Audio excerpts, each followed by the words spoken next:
Let's go to Mankato, Minnesota, and talk to Chelsea. Did I say that right? Yes. Mankato? Yes. Oh my gosh, I'm incredible. I should do this for a living. All right, so what's up? How can I help? Okay, so I'll just start with my question for you. My husband and I have a special needs daughter, and she's completely dependent. And I guess I've been struggling between wanting like personal accomplishments in a career and devoting myself to her. And I guess I'm just looking for some insight on how I can find a balance that's most beneficial for everyone in the family. That's tough. What's the special need? She has kind of a multitude of different things. Okay. She has a really rare syndrome. And in addition to that, she's autistic, she's nonverbal, she has a feeding tube. It's just kind of new since last year that she lost her hearing after meningitis. So there's a lot of different things that we have to do for her on a daily basis just for to get her through the day. Yeah. This is a hard question. But I want to so tell me, say I don't really want to talk about that, and that's no problem. What is her prognosis? Is this terminal? How long does she have? It's more of a mental or psychological, a neurological? Yeah. Okay. So it's really unknown because there's really only about 20 people in the entire world that have her syndrome. Man. So there's just not very much science behind it as to where her life is going to lead. And they all have a variability of, disabilities and abilities. Okay. So. Man. So how old is she? She is 8. 8. Do you struggle with guilt? Do you struggle with, we did this? I guess probably not guilt, but maybe a part of me hasn't fully accepted all of the things that she has to go through every day. And it seems like when she gets over one thing, it'll be another thing. Right. That adds on top of it. And it's not something that I guess I feel guilt with, but I just didn't expect it, really. And so, I'm just trying to arrange my life in a way that is conducive to everybody in the family. So you hit on something so important. And if you haven't done this yet, it would make you just like most every other parent in your situation I've ever talked to. But I think it's the cornerstone. And again, I don't have any neuroscience to back this up or anything like that, but I think this is the cornerstone to turning that corner and deciding what comes next. And you've heard me say this on the show, but grief is simply the gap between what I hoped for, what I wanted to happen, and what actually is happening. It's that picture that I thought was going to be when we found out we were pregnant and we found out I was going to be a little girl versus the reality at 8 years old. Here's this kid and all of her struggles and all of her pain and all of her hurts and all of her frustrations. And I'll say it for you, I'm so pissed off and I'm so annoyed and I'm so frustrated and I'm exhausted and I miss my husband and I miss just kicking my feet up and watching TV and I miss random sex on a Saturday afternoon. I miss all those things because it's all of it, right? And there's that gap that we never stop and grieve and sit in it. We just run to the next thing and run to the next thing. And what happens is we run for 8, 10, 15, 20 years on adrenaline and cortisol. And eventually our health takes a dive. Our relationships melt. As you mentioned, these dreams I had for myself, these career goals, these things I wanted to do, I just let it all kind of slowly drain out of the bathtub because I never stopped to say, I wanted this. I had this picture, and then this is what I've got. And now what, right? Most of us Right. won't do that because we feel like we're abandoning our kids or we're bad parents for saying, I wish you weren't wheelchair bound.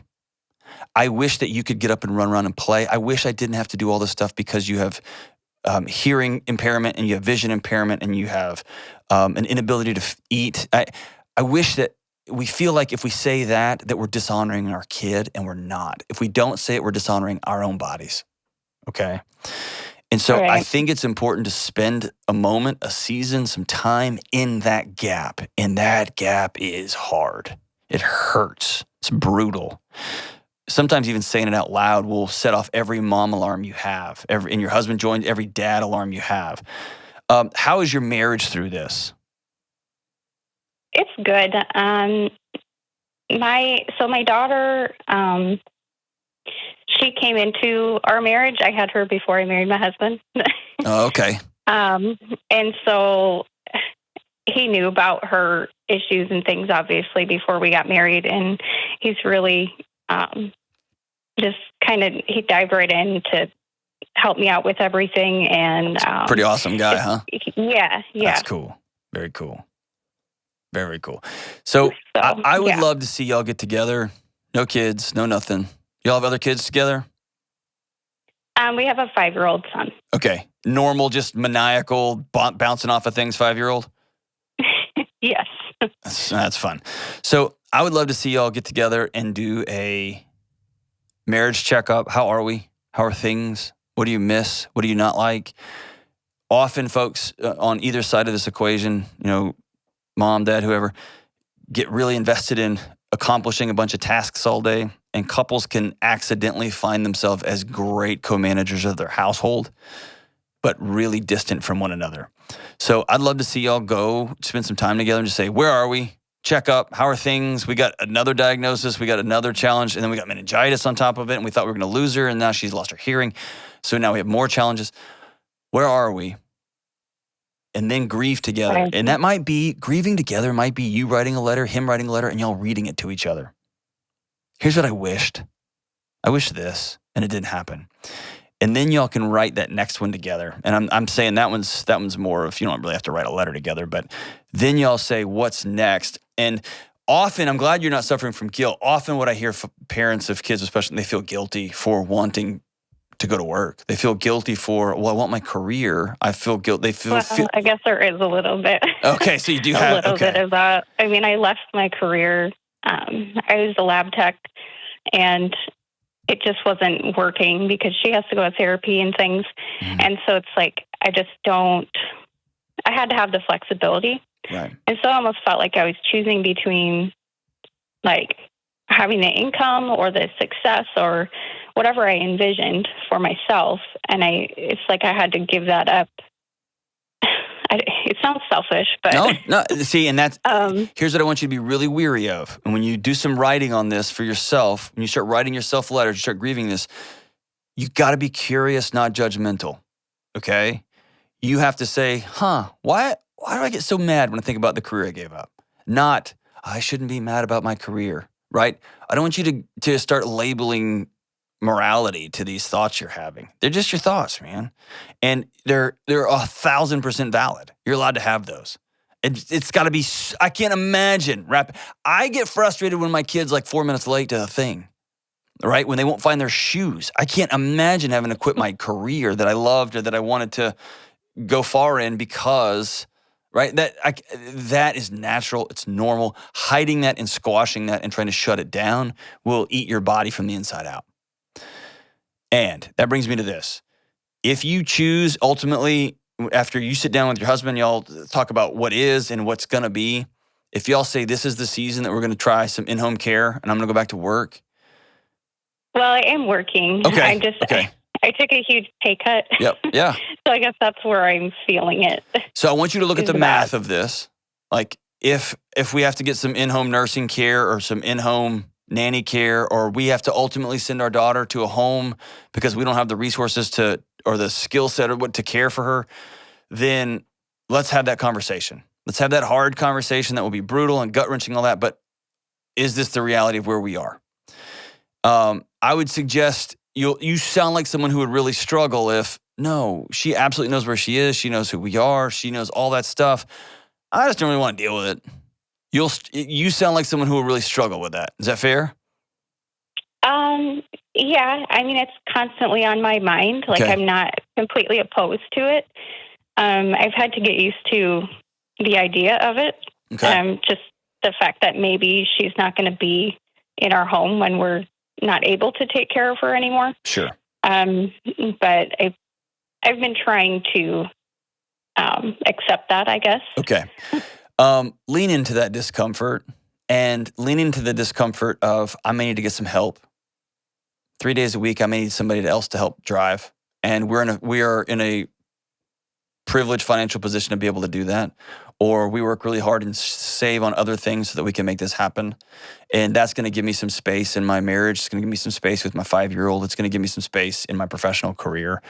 But have the hard conversation. Most of the time in these situations, those conversations stay very hypothetical, and one person sits on all of that until they implode.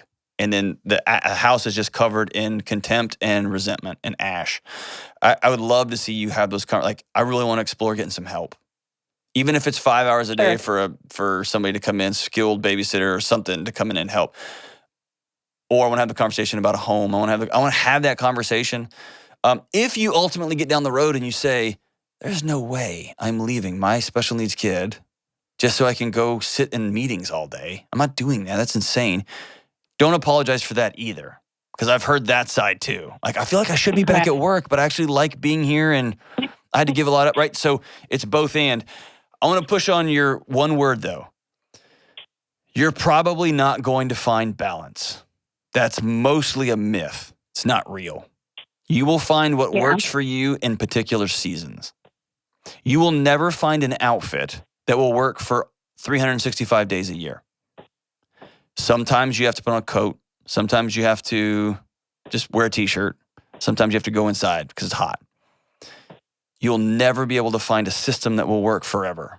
And so letting that myth of quote unquote balance go between work and home, that's just not real.